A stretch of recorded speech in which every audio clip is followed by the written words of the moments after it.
ಏನಂತ ಇವತ್ತು ಗೊತ್ತಾಗ್ತಾ ಇದೆ. ಭಾರತೀಯ ಹೀನಾಯ ಸಂಸ್ಕೃತಿ ಈಗಾಗಲೇ ವಿಧಾನಸಭೆ ಅಧಿವೇಶನದಲ್ಲಿ ಗೊತ್ತಾಗಿತ್ತು.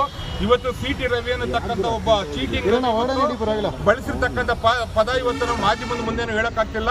ಅಂತ ಪದವನ್ನ ಒಬ್ರು ಸಚಿವರ ವಿರುದ್ಧ ಬಳಸಿರ್ತಕ್ಕಂಥದ್ದು. ಇವತ್ತು ಸಚಿವೆ ಲಕ್ಷ್ಮಿ ಹೆಬ್ಬಾಳ್ಕರ್ ಅವರ ಬಗ್ಗೆ ಮಾತಾಡಿರ್ತಕ್ಕಂಥ ಪದವನ್ನ ಇವತ್ತು ಮಾನ್ಯ ಮುಖ್ಯಮಂತ್ರಿಗಳು, ಕೆಪಿಸಿ ಅಧ್ಯಕ್ಷರು ಎಲ್ಲರೂ ಸಹ ಖಂಡನೆ ಮಾಡಿದ್ದಾರೆ. ಸಿಟಿ ರವಿ, ನಿನ್ನ ಪಕ್ಷದ ಬಗ್ಗೆ ನಿನಗೇನಾದ್ರೂ ನರೇಂದ್ರ ಮೋದಿ ಬಗ್ಗೆ ಕಾಳಜಿ ಇದ್ರೆ ನಿಜವಾಗ್ಲೂ ನೀನು ಸ್ವಯಂಕೃತವಾಗಿ ಇವತ್ತು ತನ್ನ ಸ್ಥಾನಕ್ಕೆ ರಾಜೀನಾಮೆನ ಕೊಡಬೇಕು. ನೀನು ರಾಜೀನಾಮೆ ಕೊಡ್ಲಿಲ್ಲ ಅಂದ್ರೆ ನಿನ್ನ ಇವತ್ತು ಬಿಜೆಪಿ ವಜಾಗೊಳಿಸಬೇಕು.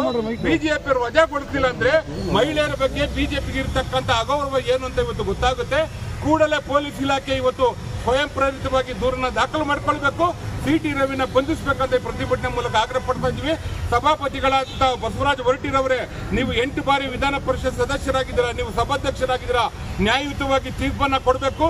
ಹಿಂದೆ ಸಿಟಿ ರವಿನ ಸದನದಿಂದ ಅಮಾನತ್ ಮಾಡ್ಬೇಕಂತ ಈ ಪ್ರತಿಭಟನೆ ಮೂಲಕ ಆಗ್ರಹ ಪಡಿಸ್ತಾ ಇದ್ದೀವಿ.